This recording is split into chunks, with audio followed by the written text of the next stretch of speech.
Hello மக்களே, எப்படி இருக்கீங்க? நல்லா இருக்கீங்க நம்புறேன். This is Harinarayanan. வாங்க நம்ம டைரக்ட்டா வீடியோக்குள்ள போலாம். வீடியோ பிடிச்சிருந்தா மறக்காம சப்ஸ்கிரைப் பண்ணுங்க. கூட இருக்க பெல் ஐகானை டங் தட்டிடுங்க. ஒரே நேரத்துல 2 படத்தோட மூவி ரிவ்யூ பத்தி பார்க்க போறோம். அதாவது என்னன்னா, ஹார்டீன் அண்ட் ராமன் லீலா. இந்த 2 படத்தோட மூவி ரிவ்யூ பார்க்க போறோம். அதே மாரி என்னோட ஒப்பீனியன் பத்தி நான் சொல்லப் போறேன். அண்ட் உங்களோட ஒப்பீனியன் மறக்காம கமெண்ட் செக்ஷன்ல சொல்லுங்க. ஃபர்ஸ்ட் என்னன்னா, ஹார்டீன் படத்தோட மெயினா பார்க்க போறோம். ஹார்டீனோட கதைக்களம் எப்படி இருக்குன்னா, விபத்தில் ஒன்று கடந்த கடந்த கால நினைவுகள் ஒரு ஹீரோ என்ன பண்ணிருப்பாருன்னா, ஒரு சமயத்துல அந்த ஹீரோவோட பேர் டி. சிவா. அவர் என்னன்னா, தற்போதைய காதலை மெயினா மறந்துட்டு, பாஸ்ட் லைஃப்ல ஒரு லவ்வர் மெயினா இருந்திருப்பாங்க. அத நினைச்சு வாழ்ற ஒரு பெர்சனா டி. சிவா இந்த கேரக்டர் மெயினா சொல்லியிருக்காங்க. இதோட கதைக்களமே அப்படித்தான் இருக்கும். அவர் கரண்ட் லவ்வரோட சேர்ந்துட்டாரா? இல்ல பாஸ்ட் லவ்வரோட சேர்ந்துட்டாரா தான் இந்த கதையோட மெயின் ஸ்டோரி பிளாட்டே. பட் இருந்தாலுமே இதுல பாசிட்டிவ்ஸ் நம்ம என்ன சொல்லப் போறோம். அதாவது என்னன்னா, ஒரு அமைதியான, எதார்த்தமான திரைக்கதை. இத கேட்கும்போதே ரொம்ப ஒரு எக்ஸைட்மென்ட்டோட இருக்கு. பிகாஸ் இந்த படத்த பார்க்கும்போதே எனக்கு ரொம்ப ஒரு கூஸ் பம்ப்ஸா மெயினா ஃபீல் ஆச்சு. சிம்பிளான ஸ்டோரியா இருந்தாலுமே ஹார்ட்ஃபுல்லாவும், டச்சிங்காவும் இருந்தது. அதே மாரி தேவையற்ற அதிகப்படியான mellow drama, that is melody dramas மெயினா இதுல நல்லா ஒர்க் அவுட் ஆயிருக்கு. அண்ட் செகண்ட் திங் என்ன சொல்லப் போனா, ராஜேஷ் முருகேஷன் இசையமைப்பு சும்மா வேற லெவல்ல இருந்தது. அண்ட் முக்கியமா சொல்லப்போனா பிஜிஎம்ஸ்லாம் நல்லா தரமா ஒர்க் அவுட் ஆயிருக்கு இந்த ஹார்டீன் படத்துல. அண்ட் முக்கியமா ஜெயப்பூர் மற்றும் ஊட்டியின் அழகிய காட்சிகள் கேமரால முக்கியமா பதிவு மெயினா பண்ணியிருந்தாங்க.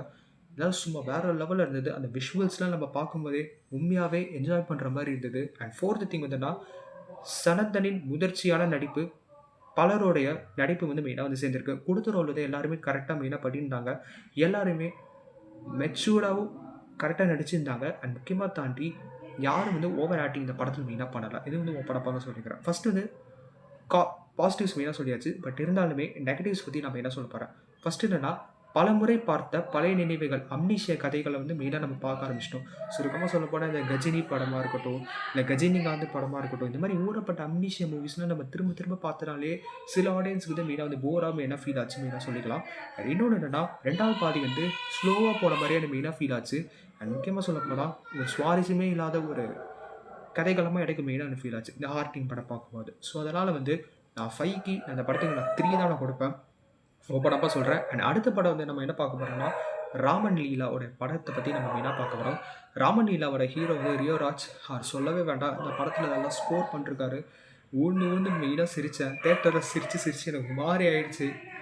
வேற ஒரு லெவல்ல நடிச்சிருந்தாரு. பிகாஸ் ஏன்னா ஆண் பாவம் பொல்லாத படத்துக்கு அப்புறம் நான் அடுத்த படம் மெயினா எக்ஸ்பெக்டேஷன் வச்சது இந்த படம் தான்.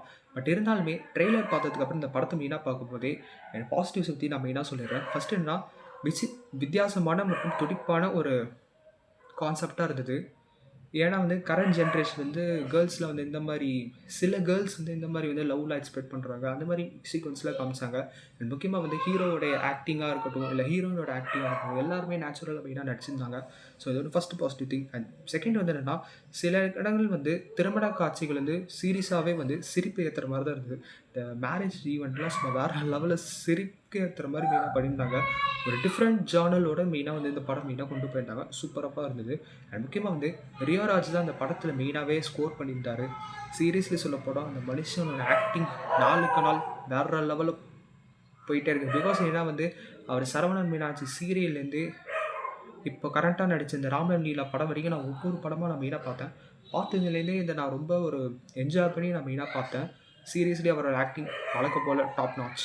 பட் இருந்தாலுமே பாசிட்டிவ்ஸ் பத்தி மெயினா சொல்லியிருந்த மாரி நெகட்டிவ்ஸ் மெயினா அந்த படத்துல இருக்கு. அதாவது என்னன்னா, திரைக்கதை ரொம்ப லென்த்தியா இருந்தனால எப்படியா இருந்தாலும் ரொம்ப சோர்வடைகிற மாரி எனக்கு மெயினா தெரிஞ்சது.